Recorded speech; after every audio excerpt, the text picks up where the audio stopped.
Olá, sejam muito bem-vindos aqui no canal Espírita Chico Xavier Eternamente. E hoje nós estamos inaugurando o quadro Cartas Psicografadas. Você que é assinante do nosso canal e que ouvia as mensagens de Chico Xavier através do áudio, agora terão a oportunidade de participar dos estudos que faremos aqui no canal em torno da doutrina espírita, das mensagens consoladoras do Espiritismo. E nós escolhemos esse quadro por conta da situação em que vivemos atualmente. Essa expiação coletiva, não só do Brasil, mas de todos os países. Quantos de nós não perdemos os nossos entes queridos e gostaríamos de uma mensagem psicografada, sabendo da situação de cada um deles, não é mesmo? No entanto, hoje não temos mais Chico Xavier com sua mediunidade incomparável, sua mediunidade santa, que consolou tantas pessoas que perderam entes queridos jovens, crianças, através de tragédias, essas tragédias que abalaram as famílias, mas que com a psicografia de Chico, as mensagens foram chegando, consolando as famílias, e os espíritos ali escrevendo através de Chico Xavier contaram que estavam vivos, que deixassem de sofrer, que deixassem de chorar, apesar da dificuldade disso. Quantas famílias não foram consoladas? Quantas famílias que não criaram casas espíritas, casa de apoio aos sofredores, por conta da gratidão ao Espiritismo, às mensagens de Chico Xavier. E hoje nós vamos ler uma mensagem do livro Somos Seis, que vocês vão encontrar em vários canais do YouTube, que é a mensagem de Volquimar, aquela jovem de 21 anos que desencarnou vítima de um incêndio no edifício Joelma, no centro de São Paulo, no dia 1º de fevereiro de 1974. Lembrando que ela trabalhava lá no alto, no 23º andar, e o prédio tinha 26 andares. E o irmão, o Álvaro, trabalhava no térreo e ele se salvou, então ele conseguiu fugir desse incêndio, mas Volquimar, junto com alguns amigos, subiram no mais alto, no patamar mais alto, achando que havia ali um heliporto, assim como tinha acontecido com o Andraus 2 anos antes, quando muitas pessoas foram salvas através dos helicópteros, mas nesse edifício, infelizmente, não havia essa possibilidade.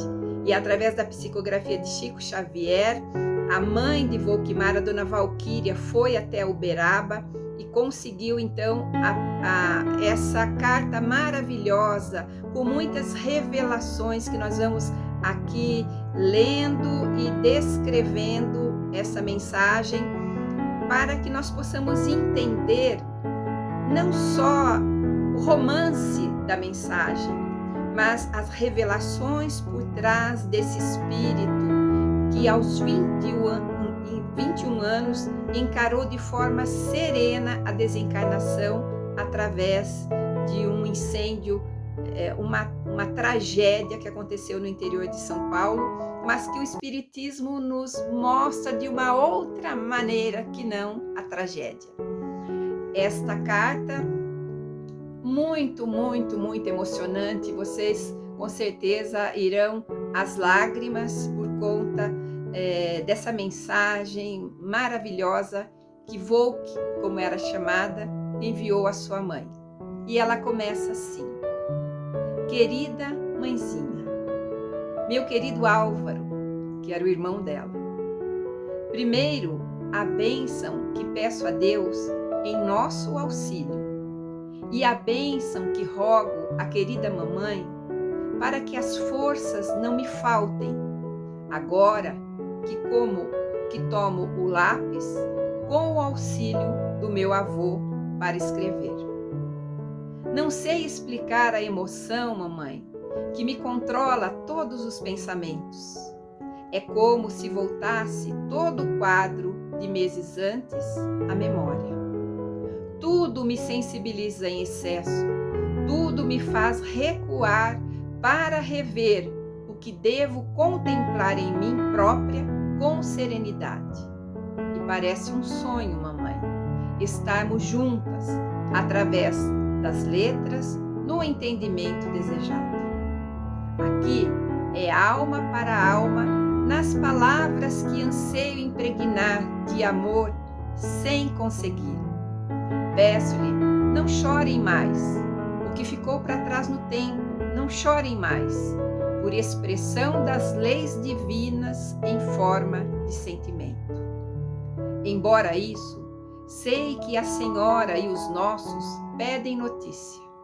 Como é que foi o inesperado? Como é que foi o incêndio?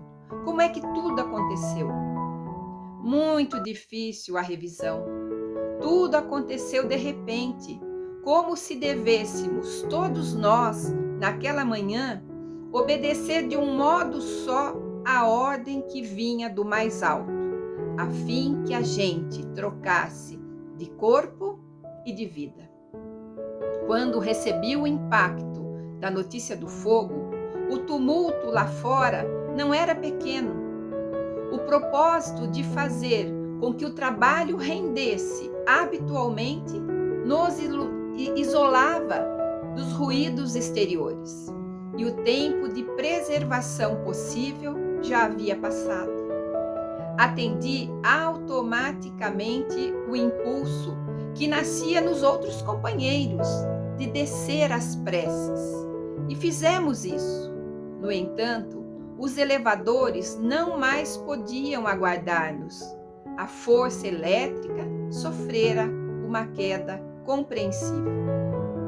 Esforcei-me então para atingir por algum meio a descida, por outro meio a descida, mas isso se fazia impraticável.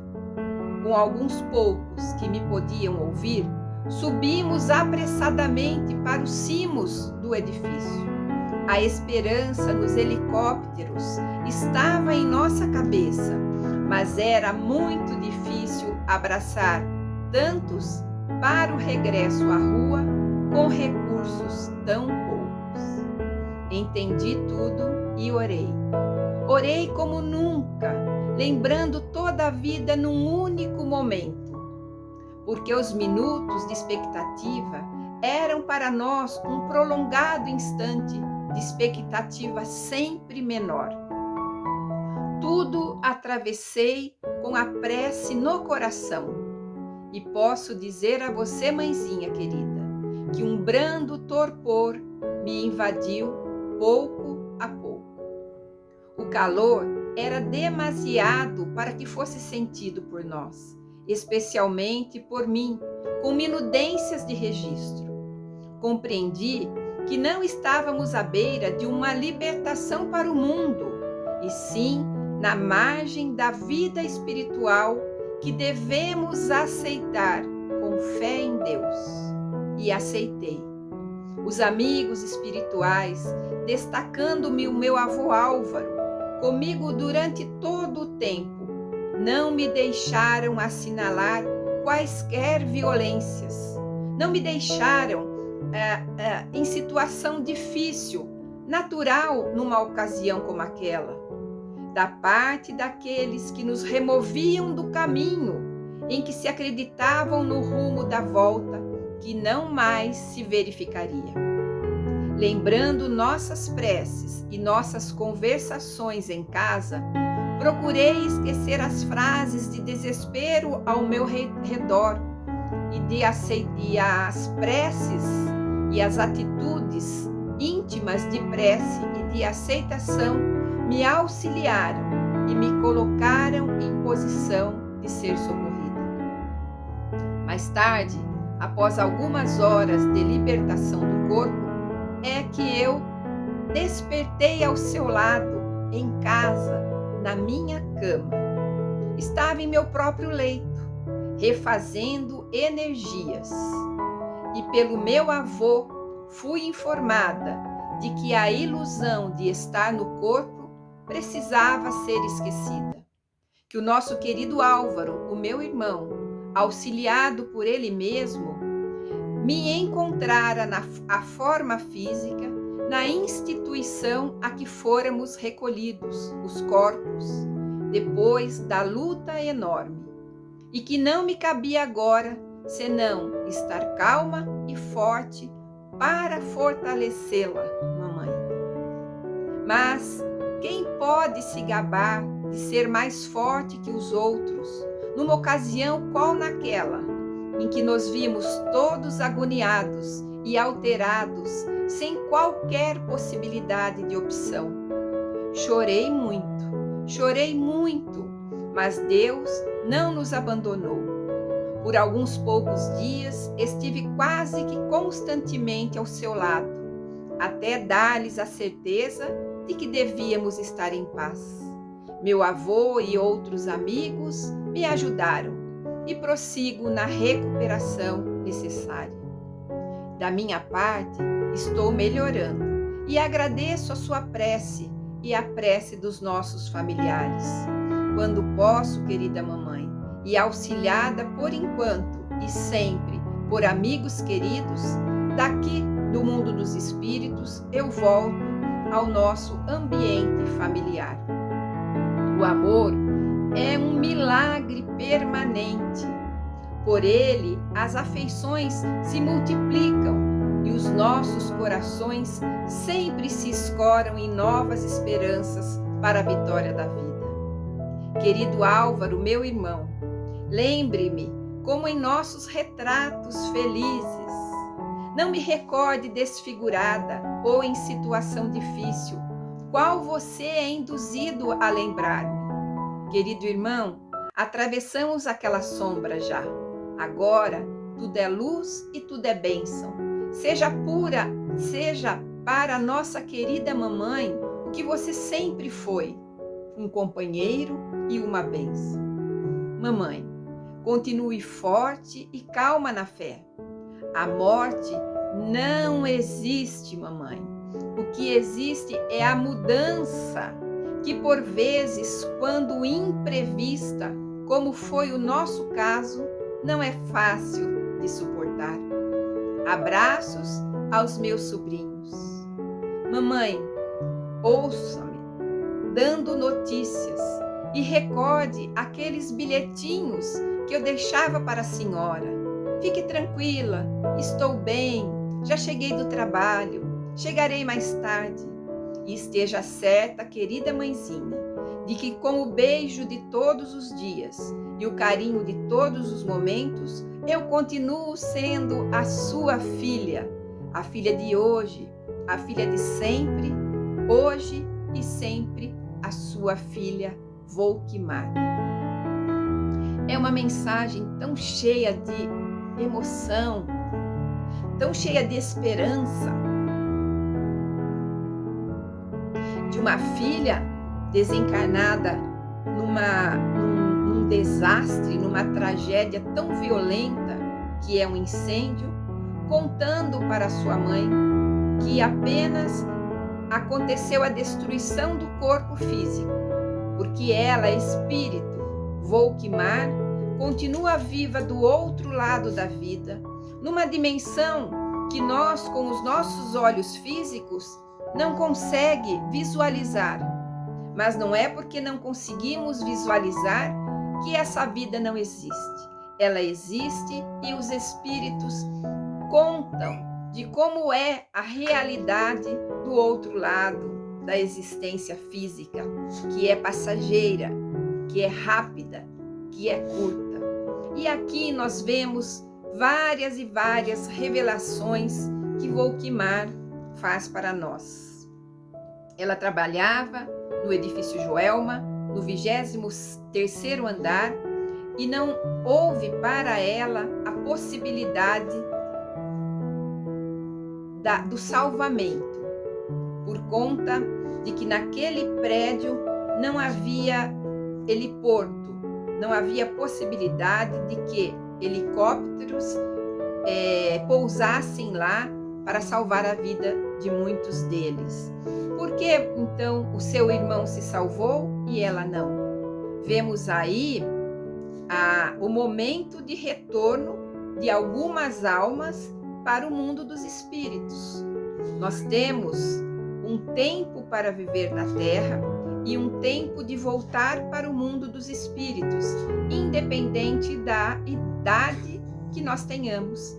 E para Volkmar, de 21 anos, soou o momento do retorno para o mundo dos espíritos. Então, naquilo que nós vemos uma tragédia, Deus se aproveita do momento para levar para o mundo dos espíritos aquelas almas cujo planejamento reencarnatório tinha ditado um retorno mais cedo, um retorno na idade tenra, na idade jovem.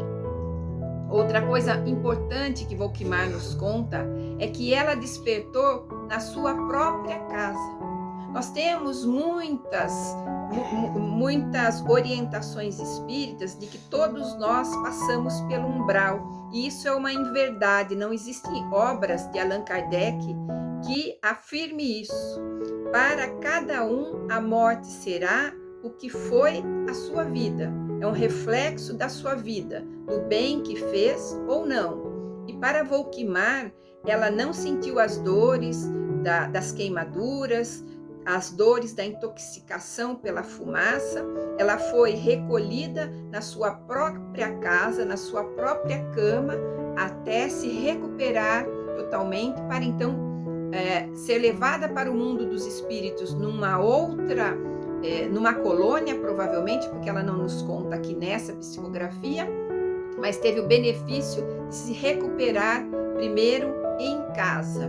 Uma outra revelação: a serenidade, a fé, o preparo espiritual faz toda a diferença no momento da desencarnação.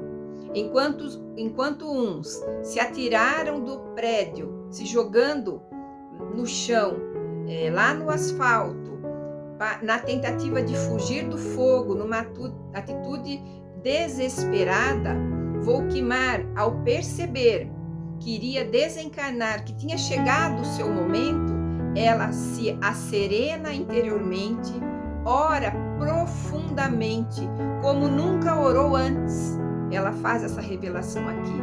E ela se entrega a um leve torpor, uma leve hipnose, um sono, facilitando para o seu avô e para as equipes espirituais daquele momento retirarem o seu espírito e a levarem para um ambiente mais tranquilo, mais sereno que a própria casa.